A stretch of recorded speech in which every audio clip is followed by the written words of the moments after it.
ሄሉሻ ግን ምን አስበሽ ነው? በዛሬው ዕለት እንኳን ይሄን ዘንግ መሰለ ሰው እያስከትለሽ ትመጫለሽ? መጠየቅም እንኳን ካለብሽ ማለት ነው በስነ ስርዓቱ ናቴን ለመጠየቅ ብትመጭ ምን ችግር ነበረበት? ለምን ይሄን ሁሉ ነገር መፍጠር አስፈለገ? ሰላም ሰላም ቤተሰብ እንዴት ናችሁልኝ? ደህና ናችሁ? ሰላማችሁ በያላችሁበት ብዝት ትርፍ ይበለላችሁ የኔ ውድ ቤተሰቦች። እንግዲህ ቤተሰብ የዘንድሮ ዩቲዩበሮች እናቴ እነሱ ተሳስተው የውኛንም እያሳሳቱን ነው። እኛ ሰዎች ሲጀመር በኃጢአት የተዋጥን ሰው ነን። ደግሞ እስኪ በአንደበታችን እንኳን ብንጾም ምን አለበት? ክፉ ባንናገር። ያው በእነሱ ምክንያት እንግዲህ ጠውለቅ ብለን ክፉ ነገር ስንናገር ነው የምንውለው። ስንፈተፍት መናገር የማንፈልገውን ሁሉ እንናገራለን ማለት ነው። እና ያሳዝናል። ቢያንስ ለህዝቡ እዘኑለት እባካችሁ የምታመጡትን ነገር። ኧረ በፈጣሪ እና ናቲ በመጀመሪያ እንኳን እግዚአብሔር አተረፈ። ያው አንዳንዴ የቀን ጎደሎ የሚባላል እንግዲህ ይሆናል ብላችሁ የማታስቡት ነገር ይፈጠርባችኋል ከላያችሁ ላይ እና ናቲ ይህን ነገር አላሰበውም፣ ግን ጭንቅላቱን ተፈንክቷል ማለት ነው።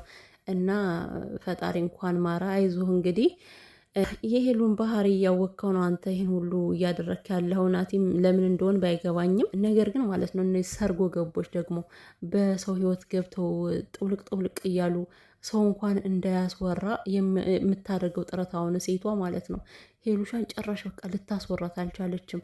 አፋፏን ነበር የምትላትና ሄሉ ግን እኔ አንዳንዴ ጨጓሬን እኮ ነው ላጥ የምታረገው። እኔ ጉልበቷ ሁሉ ነገሯ ኃይለኝነቷ ከወንድ ላይ ነው እንዴ? ቆይ የምሬን እኮ ወንዶች እኮ ስታናግራቸው ምናምን ማለት ነው ስትመታቸው ሁሉ ጣጣ የላትም እኮ በድፍረት እኮ ነው ይዛ በጥፊ የምታጋጫቸው ወንዶቹ ማለት ነው። ሴቶች ላይ ግን ለምንድን ነው ሄሉሻ ለምንድን ነው አንዴ በጥፊ ማትያት ማታገላብጫት?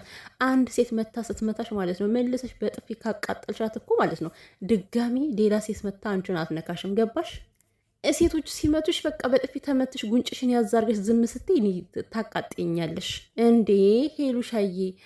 ግራህን ቀኝህን ሲመቱ ግራህንም ድገማቸው የሚለውን ነገር እኮ ነው ሁሌ ከአንቺ ጋር የማየውና ለዚህ ሰው ደግሞ እንደዚህ አይነት ነገር አያስፈልገውም። እንደዚህ አይነት ትህትና አያስፈልግም። በጥፊ ለመታሽ በጥፊ ቅጥል ነው መልሰሽ። እንደውም በትናንትናው ዕለት የተሳሳትሽው እኮ ማለት ነው ናቲን ሳይሆን እሷን ነበር በጥፊ ማጠናገር የነበረብሽ። እሷ ነች ለዚህ ሁሉ ነገር ያደረሰችሽ አይደል? እና ሰርጎ ገቦች እባካችሁን አታለቅልቁ። ከሰው ህይወት ገብታችሁ ደግሞ አፋለን ብላችሁ አታውሩ። ወንድየውም ሴትየውም ማለት ነው። ወንድየው ደግሞ ዝም ብሎ ያናፋል ድንፋታም። አሁን አንተ ቆይ እስኪ የታመመ ሰው ጋር ይህን ያክል አፍ የምትካፈተው አንተ ማን ስለሆንክ ነው? የትኛው ክብር ነው? ክብር የወረደው ከፍቅረኛሞች መካከል ስትገባ ነው በመጀመሪያ ደረጃ ማለት ነው። ክብሬን አስነካሽ ምናምን ብለህ ትበጠረቃለህ እንዴ? ማን አንተ ሲጀመር? ናቲን ከየት ታውቀዋለህ? አታውቀውም እኮ የትም አታውቀውም። ስለዚህ ከናቲ ጋር ይሄን ያክል አፍ ልትካፈት አይገባም። እኔ ማለት ነው ቤተሰብ ምን እንደሚያናደኝና እንደሚያበሳጨኝ ታውቃላችሁ? ፍቅረኛሞች እንደፈለገ ቢፈጣረቁ እንዱ ቢፈጣፈጡ ምንም አይመስለኝም። ለምን? ሁለቱም ስለሚተዋወቁ። ግን እነዚህ ጣልቃ ገቦች ገብተው ሲናገሩ እንዴት እንደመሆን ከምሬ እኮ ነው ብላችሁ እና በቃ በማያገባቸው ገብቶ አፋቸውን ሲከፍቱ በጣም ነው የሚያበሳጩት። ክብሩን የፈለገ ሰው ደግሞ እዛው ሰብሰብ ብሎ መቀመጥ አለበት ማለት ነው። ማን እየተጎተትክና አለ? ሲጀመር ሄሉ ሳትፈልግ አይደለም ማለት እሷ ጠርታ አይደለም። አንተ ነው ውሰጅኝ እንሂድ አብረን ብለ የመጣው አይደል እንዴ? ምን ነው የምትሄድበት ቦታ የለህም ወይ ዘንድሮ አለ ኤፍሬም። እና ሄሉሻ ደግሞ ማለት ነው እኔ ተረጋጊ። እኛ ማለት ነው እኛ ቤተሰቦችሽ ለአንቺ የምንመክርሽ የሚጠቅምሽ እንጂ የሚጎዳሽን ነገር አይደለም። በነገራችን ላይ እንዴ ቢያንስ በዛሬው ዕለት እንኳን መዝለል ትቺ ነበር። የፈለገ ብትበሳጭ ብትናደጅም የታመመ ሰው ላይ ይሄ ልጅ አስከትለሽ መምጣት አልነበረብሽም። ምክንያቱም ምን እንደሚፈጠር ታውቂያለሽ። ስለዚህ እናቴን ማናደድም ማበሳጨትም ከፈለሽ ገና በጣም ብዙ ቀናቶች አሉ እኮ በጣም ብዙ ነፍ ጊዜያቶች ነበሩሽ። በዛሬው ዕለት ለምን ይሄን ነገር ታደርጊያለሽ ግን? እና ይሄ ደግሞ ችኩልነቷ በቃ ተፈጥሯዊ ነው። ተፈጥሮን ተመክሮ አያድነውም ይባላል ቤተሰብ። የምሬን የፈለገ ነገር ብትመክሩት በዚህ ሰምቶ በዚህ ነው እንጂ የሚያፈሰው ተፈጥሮ ምንም ተመክሮ ሊያድነው አይችልም። ሄሉ ምክር የሚያድናት ቢሆን ኑሮ ማለት ነው ማርያምን ቤተሰብ ገና ካወቅናት ጀምሮ ያው ችኩል እንደሆነች እናውቃለን። ስለዚህ እኛም አትቸኩይ ለነገሮች ተረጋጊ ማለታችንን አቁመን አናቅም። ግን ይሄ ተፈጥሮዋ ነው። በቃ ቡግ የምትለው ነገር የሚተው አይደለም። እና ሄሉሻ በቃ አንዳንዴ እንዲህ ግትር በማለት ነገሮች እንደማይስተካከሉ ልታምኝ ይገባሻል። አንዳንድ ነገሮችን የሆነ አምናችሁ ዝም ብላችሁ የምትተዋችሁ እናንተ ተጎድ ሆናችሁም እንኳን ማለት ነው ዝም ብላችሁ የምታልፏቸው ነገሮች አሉ። ከሄሉ ላይ ደግሞ ይሄ ነገር አይሰራም። ግን ደግሞ ባለመስራቱም እየጎዳት ነው ያለ እንድግትር በመሆኗ እየተጎዳች ነው ያለችው ማለት ነው። አሁን ናቲና ሄሉ የምር ይፋቀራሉ። ናቲ አያፈቅራትም ማለት አይቻልም። ቢያፈቅራት ነው እንደዚህ እየነቀለ ያለው። ታሞ ተኝቶም እንኳን ግብግብግብግብ እያለ ነው በቀናት። ከምሬ እኮ ነው። ባያፈቅራት እንደዚህ አይሆንም ነበር። ወንድ ልጅ ከእሷ ጋር ስለመጣ ብቻ ምንም አይመለከተኝም ብሎ ዝም ይል ነበር። በዛ ደረጃ ኦፍ ባልሆነ ነበረ እና ሁለቱም የሚያንቀለቅል ፍቅር አለባቸው። ግን በዚህ ዳገት በመሰለ እልካቸው ሁለቱም ሊለያዩ ነው ወይ? ኧረ ይህን እልክ ፈጣሪ ይስበርላችሁ። በነገራችን ላይ እንደዚህ አይነት ነገሮች እንዲግትር እንዲ እልከኝነት ሲበዛ ማለት ነው ፈጣሪ መለመን የተሻለ ይመስለኛል። ለምን በቃ ከምሬ ነው። እሱ ስብር የሚል ልብ ይሰጠናል። እግዚአብሔርን ካለንበት ትንሽ ውርድ እንድንል ነገሮችን መተው እንድንችል ፈጣሪ ልባችን ያራራዋል። ከምሬ ነው። እና ጸሎት ያስፈልጋቸው ለሁለታችሁም ግትር እየሆናችሁ ነው። እና ናቲም ተረጋጋ። ምንም ከአንተ የተለየ ነገር አይደለም ያደረገችው። ቢያንስ እንደታመመ ሰው ዝም ማለት ትችል ነበር። ዛሬ በዛን ያክል ደረጃ ምንድን ነው ያሳበደ እንዴ? ይሄን ያክል ማልቀስ፣ ይሄን ያክል መጮ፣ ግድግዳ መሰንጠቅ ምንድን ነው? ቆይ እኔ ስለተሻለ እንደዚህ ስለሆን ከኔ ደስ ብሎኛል እኮ። ግን አንዳንዴ ደግሞ በቃ አሁንም ለእኔ ክብር የለሽም፣ አሁንም ለእኔ ክብር የለሽም። ኧረ ወይኔ ጉዴ ፈላ። አንተ ለአንተ ክብር እንኳን አይደለም እኛ ራሱ እናውቃለን ምን ያክል ክብር እንዳላት። ይሄን ለምንድን ነው የማትረድ? እኔ እንዳልደሰት ፈልገሽ ነው እንደዚህ የምታረየው ምናምን። ይሄ ነገር ውሸት ነው።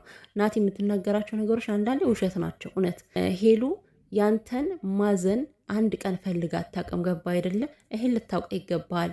አንዳንዴ ሆን ብለህ የምትናገራቸው ነገሮች እንኳን ለሄሉ ለሰው ራሱ ይደብራል የምር።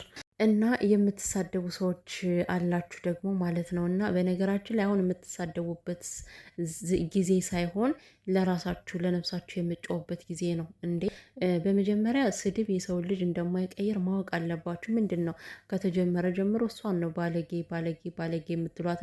ይቅርታ ጠይቆሽ ነበረ አንቺ ነሽ አልፈልግም ያልሽው እያላችኋት ነበረ ማለት ነው። አዎ ይቅርታ የጠይቃት ግን ከማን ጋር ሄዶ ነው? አንዳንዴ ሄሉ ለምንድን ነው እንደዚህ የምትሆነው የሚለውን ነገር ማገናዘብ አለባቸው። የሰው ልጅ እኮ እብድ አይደለም። ገብቷቸዋል አይደለ?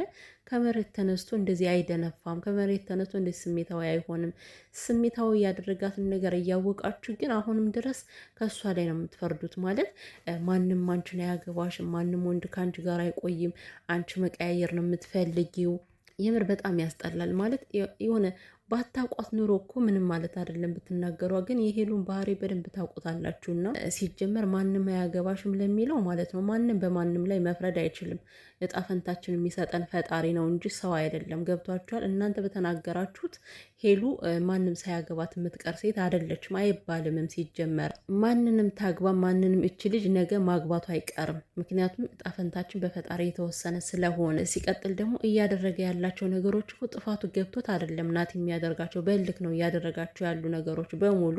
ልጅቷን ሳያግባባት ይቅርታ ሳይጠይቃት አሁን ሽማግሌ መላኩ ለሱ ልክ ነው ለእናንተ ልክ ነው ብላችሁ ነው የምታስቡ? ብቻ ይቅርታ ጠይቆች ነበር አንቺ ነሽ አልፈልግም ያልሽው። እውነተኛ ፍቅር ይታገሳል። የምሬን ነው። ምንም ያክል ነገር ቢደርስበት ይታገሳል። ገብቷችኋል አይደለ? አሁን ባለፈው ሄዶ ይቅርታ ሲጠይቃት እምቢ ያለች አይደለ? በሌላኛው ቀን መጥቶ ብቻውን ልጅቷን ሳይዝ ሄዱሻ ይቅርታ ቢላት እኮ ትመለስ ነበረ። ከካሜራ ጀርባን ቢሆን መጥቶ ቢያናግራት ማለት ነው። ግን ሳያናግራት ነበረ ሽማግሌ ልልክ ነው ያለው። እና እያንዳንዱ የሚያደርጋቸው ነገሮች ወደ ስሜታዊ እያስገባት ወደ ንዴት እያመጣት መጣ። እና ሄሉ ይሄን ባህሪ ያመጣችሁ ከመሬት ተናስታ እንዳልሆነ ማወቅ አለባችሁ። ልከኛ እንደሆነች አዎ ይገባኛል። ጥፋት አለባት አዎ ይገባኛል። ግን አግባብ ያልሆነ ነገር ደግሞ ባትናገሩ ደስ ይለኛል። ሲቀጥል በመልኳ ደግሞ እናንተ አይደላችሁም እኮ የፈጠራችኋል ፈጣሪ ነው። ቆንጆ ነሽ አሳምሬን የፈጠርኩሽ ብሎ የፈጠራት ፈጣሪ ነው። ወይ አታምር ወይ አታፍር የምትሉ ሰዎች ማለት ነገ እናንተ ይሄ ፊት ምን እንደሚደርስበት ታውቃላችሁ? ፊታችሁ ላይ ምን እንደሚገጥመው ታውቃላችሁ? አታውቁም። የነገን አታውቁም። ወልደ ሳትጨርስ ክፉ አትናገር የሚባል ነገር አለ ማለት ነው። እና ሁሉም በራሱ ላይ ሲደርስበት ነው የሚንጨረጨረው። ገብቷችኋል? አሁን ሄሉ እንደዚህ የምትሆነው ስለደረሰባት ነው። ከእናንተ ላይ ቢደርስ ከእሷ በላይ ነው ኦፍ የምትሆኑት።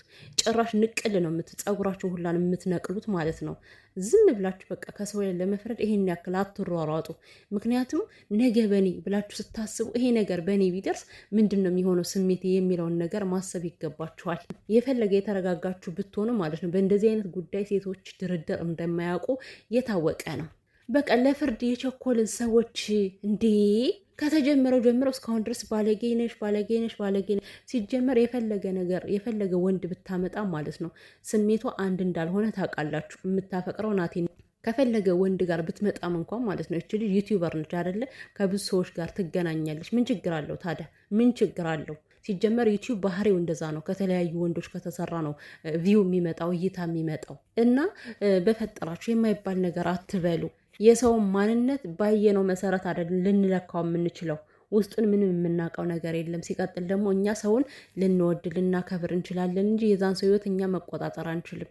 ህይወቱን መኖር ስለማንችል ህይወቱን የሚኖረው ያ ሰው እራሱ ነው። እኛ ደግሞ የእኛን ህይወት እነሱ አይደለም የሚኖሩልን አይደለ። በህይወታቸው ይህን ያክል ጣልቃ ገብተን እንፍረድ የምንል ሰዎች ግን የምር አቁሙ። ባለጌ ነሽ አንቺ እንደዚህ ነሽ አንቺ እንደዚህ ነሽ ስላላችኋት ሄሉ ይሄንን ባህሪ ልትተወው አትችልም። ሲጀመር በመሰረቱ ስድብ የሰውን ልጅ ወደ መጥፎ ነገር ይከታል እንጂ ወደ መልካም ነገር እንደማያመጣ ማወቅ አለባችሁ። እንዴ ስድባችሁ ራሱ ናላ እኮ ነው የሚያዞረው። ስድባችሁ ራሱ እኮ እንደዚህ ለመናደድ ለመበሳጨት በቂ ነው። የምር በጣም ነው የሚደብረው።